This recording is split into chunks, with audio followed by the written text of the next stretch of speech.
মুচমুচে রোল বানাতে গেলে অনেকেই হচ্ছে শীট বানাতে হয়, অনেক কষ্ট করে, অনেকের হাতে তো শীট হয়ই না। তো আজকে হচ্ছে আমি যে পদ্ধতি দেখাচ্ছি এই পদ্ধতিতে শীট বানানো ছাড়াই মুচমুচে একদম শীটের মতো করেই রোল বানানো যাবে। তো এর জন্য আমি এখানে পানি নিয়েছি পরিমাণ মতো, লবণ আর কালো জিরা দিয়ে এটাকে বলক দই নিয়েছি। আর এখন হচ্ছে দিয়ে দিচ্ছি এখানে আটা। এখানে চাইলে ময়দাও ইউজ করা যাবে। তো আটাটা দিয়ে আমি ভালোভাবে নাড়াচাড়া করে এটাকে সিদ্ধ করে নিয়েছি ভাপে। তারপর হচ্ছে এটা আমি এখন প্লেটে বড় থালিতে নিয়ে নিয়েছি। তারপর হচ্ছে এটাকে আমি হালকা হাতে যেহেতু গরম একটু, একটু করে আমি নিয়ে এটাকে আমি এভাবে করে ময়াম করে নিয়েছি। চালের খামি বলেন আর আটার খামি বলেন, যখন এভাবে সিদ্ধ করে বানানো হয় তখন অনেকেই হচ্ছে সিদ্ধ করার পর এটাকে প্লেটে যখন তোলা হয় তখন উপর দিয়ে পানি দিয়ে, উপর দিয়ে কখনো পানি দিবেন না। প্লেটে দিবেন, প্লেটে লেপে দিবেন পানিগুলো, তাহলে দেখবেন আপনার খামিটা অনেক সুন্দর হবে। এই সিম্পল টিপসটা ফলো করলে কিন্তু অনেক সুন্দর একদম সফট একটা খামি তৈরি হয়। খুবই সফট হয়, যেটা দিয়ে রুটি বানাতে খুবই ভালো লাগে। তো যাই হোক, তারপর ঠান্ডা হওয়ার পর ভালোভাবে মথে নিয়ে আমি হচ্ছে এটা একদম কমপ্লিট করে একটা খামি তৈরি করেছি, যেভাবে আমরা সেদ্ধ রুটি করি ঠিক সেরকম। তারপর হচ্ছে একটু করে রুটির ডো নিয়ে আমি একটা রুটি বানিয়ে নিয়েছি। নিয়ে এখন একটা ছুরি নিয়ে ৪-৫টা আমি এভাবে কেটে চারকোনা করে নিব।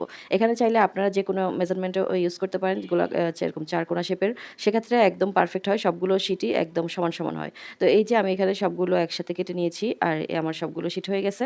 এখন এটাকে একটা সাইডে রেখে দিয়ে আমি এখানে নিচ্ছি পুর বানানোর জন্য সেদ্ধ আলু।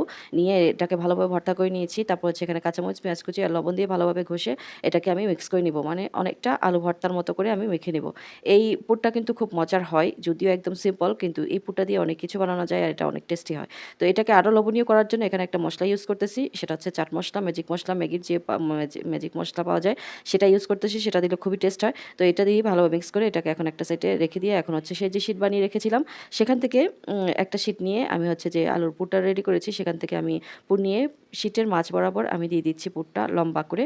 তারপর হচ্ছে এভাবে করে আমি ফোল্ড করে দিচ্ছি, যেভাবে আমরা রোল ফোল্ড করি ঠিক সেই প্যাচেই সামান্য একটু পানি আমি দিয়ে দিচ্ছি শিটের শেষ অংশে, যাতে করে ভালোভাবে চাপ খেয়ে লেগে যায়। তারপর এই তো একটা রোল আমার রেডি হয়ে গেছে। এখন আমি আরও একটা রোল তৈরি করে দেখাচ্ছি। রোলের ক্ষেত্রে কিন্তু এইভাবে মাঝখানে যদি পুরটা দেওয়া হয় তাহলে রোলটা দেখতে ভীষণ সুন্দর হয়।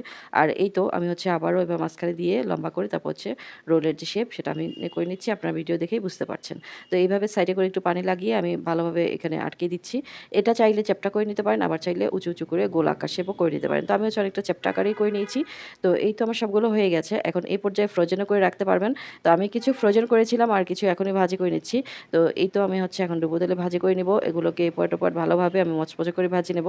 এইখানে কোনো ব্রেড ক্রাম্বস বা ডিম কোনো কিছুর প্রয়োজন নেই। একদম সিম্পল ওয়েতে জাস্ট এভাবে করে রুটি দিয়ে আপনার হচ্ছে এভাবে রোল বানিয়ে নেবেন। তারপর হচ্ছে তেলে ভাজিয়ে নেবেন। দেখবেন যে এত মচমচে হয়, এটা খুবই মচমচে হয়, খেতে দারুণ হয়। একবার হলেও আপনি এভাবে ট্রাই করে দেখবেন এই রমজান মাসে, তাহলে অনেক মজা পাবেন। আপনারা বুঝতে পারবেন যে কত ইজিভাবে কত সহজভাবে মুচমুচে রোল বানানো যায় শীট ছাড়া। শীটের জন্য আর কষ্ট করতে হয় না। শীট কত কষ্ট হয় বানাতে, অনেকের হাতে তো হতেই চায় না। যদি বাসায় বানানো হয়, বাজার থেকে কিনে আনতে গেলেও কিন্তু চড়া দামে কিনে আনতে হয়, যেটা কিনে এনে আসলে পোষায় না। তো যাই হোক, আমার আজকের এই রোলটা কিন্তু খুবই মচমচে হয়েছিল। এভাবে করে একবার হলেও বাসায় আপনারা ট্রাই করতে পারেন।